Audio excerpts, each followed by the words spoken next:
So hello, good morning from Kolaghat. আর আমি সুদীপ্ত আবারও চলে এসেছি তোমাদের কাছে আবার একটা নতুন ভিডিও নিয়ে। অনেক দিন পর ভাই, আবার অনেক দিন পর ভিডিও করছি, মানে টাইমই পাচ্ছিলাম না, এতটাই ব্যস্ত ছিলাম। 2026-এ প্রথম ভিডিও এটা, 2025-এ লাস্ট ভিডিও আপলোড করেছিলাম। একদমই ইউটিউবে টাইম দিতে পারছিলাম না, কারণ ওই যে বললাম ব্যস্ত ছিলাম। ব্যস্ত বলতে 25 থেকে 10 তারিখ, তো 25 থেকে 8 তারিখ অবধি অ্যাকচুয়ালি আমাদের কোনো ছুটি ছিল না। মাঝে মিডিলে একটা রবিবার গেছে, সেটাও ছুটি নেই, 31-এও ছুটি নেই, 1 তারিখেও ছুটি নেই। তো সেহেতু ওই একটা চাপ। আর 2 নাম্বার কথা, অ্যাকচুয়ালি আমার একটা বন্ধু আছে, ও ইভেন্টের কাজ করে আর কি। সো ও আমার অ্যাকচুয়ালি ভিডিওগুলো দেখেছিল ফেসবুকে। মাঝে মাঝে তোমরা জানো, যারা আমাকে ফেসবুক বা ইউটিউবে দেখো, আমি একটু সিনেমেটিক মাঝে মাঝে ভিডিও দিই। তো ওর ভালো লেগেছিল, ও বলছে যে ভাই আমার কাজের ভিডিও তোকে বানিয়ে দিতে হবে। ও অ্যাকচুয়ালি ইভেন্টের কাজ করে, সব রকম ইভেন্ট সুন্দর করে সিনেমেটিকভাবে, যেমন তোমরা দেখো সোশ্যাল মিডিয়ায় যে ইভেন্টের এখন কাজগুলো যেভাবে সোশ্যাল মিডিয়ায় তুলে ধরে সবাই, তো ও ওই রকমই চাইছিল। তো মোটামুটি আমি যতটা পেরেছি করে দিয়েছি। মোটামুটি আমি তো দেখো অফিসও করছি, নিজে ইউটিউবেও মাঝে মাঝে একটা দুটো পোস্ট দিয়েছি, ঠিক আছে। তারপরে ওর ভিডিওগুলো এডিট করা। সব থেকে বড়ো কথা কি জানো তো, ওই সব ভিডিওতে তো যাই তাই গান অ্যাড করে দিতে পারবে না। গান খুঁজতে আমার খুব খুব অসুবিধা হয়েছে, মানে প্রচুর হার্ড লেগেছে আমার। সো এই জন্যে একটা ফেঁসেছিলাম। তো মোটামুটি সব আপাতত ক্লিয়ার। ফার্স্ট ভিডিও 2026-এ শ্যুট করছি। আর তোমাদেরকে বলে দিই, যদি কেউ ইভেন্ট পারপাস যাবতীয় যা কিছু যদি তোমাদের করতে চাও, ইভেন্টের যে কোনো কিছু, সেটা খাওয়া দাওয়া হোক, সেটা ডেকোরেশন হোক, বা দুটোই হোক, সব কিছু যাবতীয় একই ছাদের তলায় পেয়ে যাবে মান্না ক্যাটারিং সার্ভিস। নাম্বারটা দিয়ে দিচ্ছি, অবশ্যই কারো যদি দরকার থাকে বা কারো বাড়িতে ইভেন্ট পারপাস যদি কিছু কাজ হয়ে থাকে, অবশ্যই একবার কন্ট্যাক্ট করে নেবে। যদি তোমার মনে হয় যে হ্যাঁ আমার বেটার হচ্ছে, তো অবশ্যই। তবে আমি জানি তোমরা নিরাশ হবে না ওর কাছে কাজ করিয়ে, কারণ আমি নিজে যেহেতু ওর কাজে গিয়েছি। ক্লায়েন্টরা, আমরা যখন রিভিউ নিচ্ছিলাম ক্লায়েন্টরা পার্সোনালি ভালো রিভিউ দিয়েছে। তো সেহেতু তোমরা নিরাশ হবে না। সো আজকে আমি একা বেরোইনি, আজকে মোটামুটি অনেকেই মেসেজ করেছিলাম, বাট কেউ বললো বেরোবে না, সেহেতু আমি একাই বেরোলাম। আর ও আমাকে নিজে মেসেজ করেছিল, যাকে আমি দেখিয়েছিলাম যে প্রথম রাইডিং পার্টনার যদি কেউ হয়, সেটা হচ্ছে অনিন্দ, ঠিক আছে। ওর হচ্ছে এক্সট্রিম 200, তোমাদেরকে বলেওছিলাম, ওটা দাদা, এটা ভাই। সো ও আমাকে নিজে ফোন করেছিল যে কালকে চা খেতে গেলে বলবি আমাকে। তো মোটামুটি ওই আমার সঙ্গে যাচ্ছে। ওকে আমি কোনোদিনও ভুলবো না, কারণ ও আমার অনেক হেল্প করেছে। 1 নাম্বার, একটা জাস্ট মনেরই কষ্টের কথা বলছি, মানে যখন কেউ বাইক দিত না আমাকে, ও আমার ওই বাইকটা, আমার তখন এক্সট্রিম এইটা ছিল না, আমার নন্দী ছিল না আমার কাছে, তখন ও আমাকে ওই বাইকটা চালাতে দিয়েছিল। মানে ও অ্যাকচুয়ালি পুরো ছেড়ে দিয়েছিল আমাকে বাইকটা। আমি কয়েক ঘন্টার জন্য নিয়ে গিয়েছিলাম, ও পুরো ছেড়ে দিয়েছিল। এই নয় যে ও ছিল সঙ্গে আমি নিয়ে গেছি, এইরকম নয়। ও বলেছে নিয়ে যা, ঠিক আছে, তুই একটু তেল ভরে দিস, ঠিক আছে। যেহেতু 200 সিসির গাড়ি, তো একটু চাপ লাগে সবারই।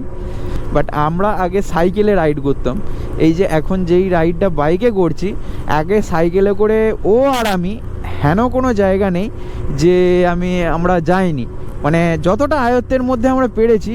আজকে ওয়েদারটা মনে হয় এরকমই থাকবে, কারণ 7টা বাজে, এখনও রোদও বেরোয়নি। মনে হচ্ছে এইরকম স্যাঁতস্যাঁতে ওয়েদারই থাকবে। আর এই স্যাঁতস্যাঁতে ওয়েদার থাকলে মায়েরই বলছে শীতকালে, বিশেষ করে শীতকালে খুব বিরক্ত লাগে। সো বেশি দূর যাব না, রোদরা বেরোলে তবুও ভাবা যেত, বাট বেশি দূর যাব না।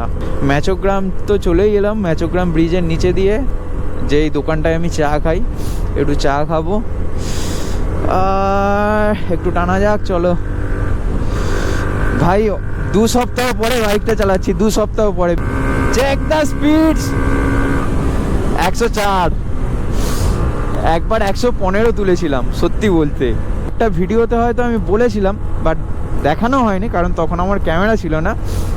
একবার কি কারণে ওই জয়দার সাথে রাইডে গিয়েই মনে হচ্ছে 115 উঠে গিয়েছিল। যা দেখেছি 115, মানে অ্যাকচুয়ালি জয়দাও টানছে, তার ভাই টেনার, ঠিক আছে, তার সঙ্গে একটু মেনটেন করতে গিয়ে কখন 115 উঠে গেছে আমি মিটার দেখে গাড়িই চালাইনি, জয়দাকে দেখে গাড়ি চালাচ্ছি, ঠিক আছে। মানে এটা যদিও রাইডিংয়ের ক্ষেত্রে খুব ভুল জিনিস, তো 115 উঠে গিয়েছিল ওই রকম করতে করতে। তারপরে যা দেখেছি 115, বাবা দরকার নেই, down down slow down.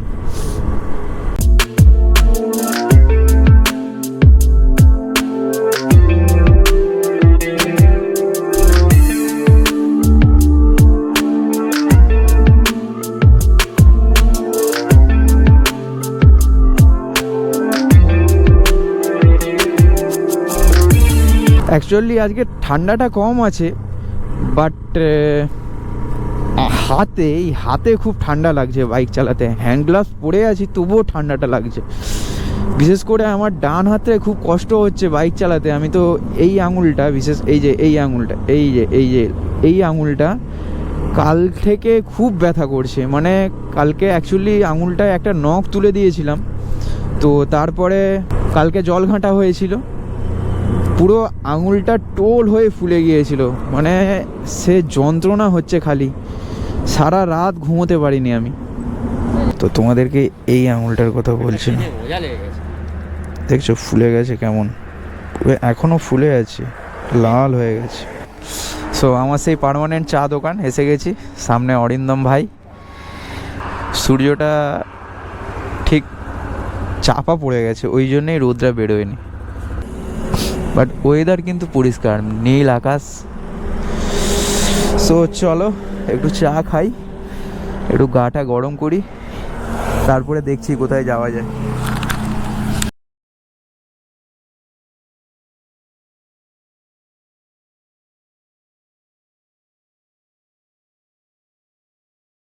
Finally এখন 7:33, রোদরা বেরিয়েছে।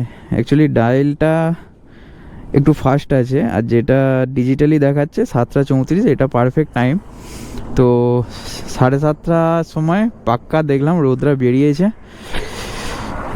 তো ও এখন বলছে একটু কোলাঘাট ব্রিজ পেরিয়ে ওপারে যাবে।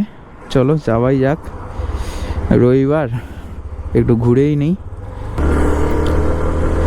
সো ফুয়েলের কাঁটা আর একটা দেখাচ্ছে, মানে ফুয়েল আপ করাতে হবে। আর ফুয়েল আপ করানো মানে জানো, আমি যেখানে সেখানে করাই না, আমি সবসময় আমাদের কোলাঘাটের খাড়িসায় যে ইন্ডিয়ান অয়েল পাম্পটা আছে ওখান থেকেই করাই। তো ওখান পর্যন্ত চলে যাবে, কোনো ব্যাপার নয় ভাই। 125 সিসির গাড়ি, এটাই আমাকে অনেকটা সেভ করে দেয়। একটা কাঁটা ব্লিঙ্ক করলেও আমি জানিয়ে চলে যাবে, ঠিক আছে। অনিন্দকে তো দেখাই যাচ্ছে না, ও তো টেনে বেরিয়ে গেল একদম। ক্যামেরায় হয়তো বোঝা যাচ্ছে না, বাট আমি দেখতে পাচ্ছি ও অনেক দূরে চলে গেছে। ও স্ট্যামিনা আছে ভাই, আমার এত ঠান্ডা লাগে আমি বেশি জোরে টানতেও পারি না।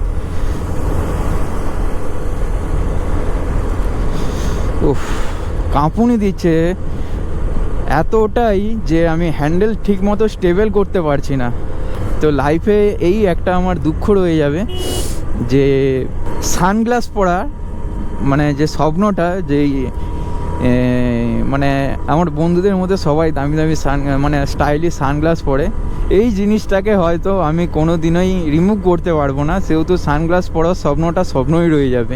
ওই জন্য একবার আমি ফেসবুকে একটা মিম বানিয়েছিলাম, তো তোমরা দেখে নেবে একবার, এখন মাথায় আসছে না তখন কি বুদ্ধি খাটিয়ে আমি বানিয়েছিলাম। তো মোটামুটি ভালোই রিয়্যাক্ট পেয়েছি, ঠিক আছে। তো লাইফে হয়তো সবই করতে পারবো, চেষ্টা করলে সবই হবে, বাট এই জিনিস এমন একটা জিনিস চেষ্টা করলেও কিছু হবে না। কারণ বিশেষ করে আবার মাইনাস পাওয়ার, প্লাস পাওয়ার হলে ঠিক ছিল। যারা জানো, যাদের চোখে মাইনাস পাওয়ার আছে, তারা কিন্তু ওই পাওয়ারটা কোনো দিনই রিমুভ করা যাবে না। ট্যাঙ্কিটা ফুল করার পরে, এই যে কাঁটাটা ফুল হলো দেখার পরে আমার মনে একটাই কথা আছে, পত্তা বল, কিধার জানে কা পত্তা বল। বাহ বাহ, কেমনভাবে ব্যারিকেড দিয়েছে। এইখানে এখন ব্যারিকেডটা বেশি দেওয়া থাকে, কদিন আগে একজন সিভিক ভলেন্টিয়ার মারা গিয়েছিল। তোমার একটা কলকাতার ওই পাশ থেকে আসছিল একটা 4 হুইলার, মানে পুরো ব্যারিকেড ভেঙে দিয়ে, সিভিক ভলেন্টিয়ারটা অ্যাকচুয়ালি ব্যারিকেড সাজাচ্ছিল, যেটা সিসিটিভি ক্যামেরায় আমি দেখলাম, ব্যারিকেড ভেঙে দিয়ে পুরো তাকে ধাক্কা মেরে পুরো মুখোমুখি চলে গিয়েছিল। যেহেতু ব্যারিকেডে ধাক্কা মেরেছে, তো ব্যারিকেডগুলো চাকায় জড়িয়ে গাড়ি আর টানতে পারেনি। ওই যে ব্রিজের নিচে পর্যন্ত গাড়িটা টেনে টুনে গিয়েছিল, তারপরে সবাই ধরে নিয়েছে। মানে গাড়ি তো তারপরে আর চালাতে পারেনি, চাকা ব্লক হয়ে গেছে। আরে বাস, এখানেও কি একটা দোকান হয়েছে, চায়ের দোকান। এখন রাস্তার মোড়ে মোড়ে চায়ের দোকান, রাস্তার মোড়ে মোড়ে চায়ের দোকান।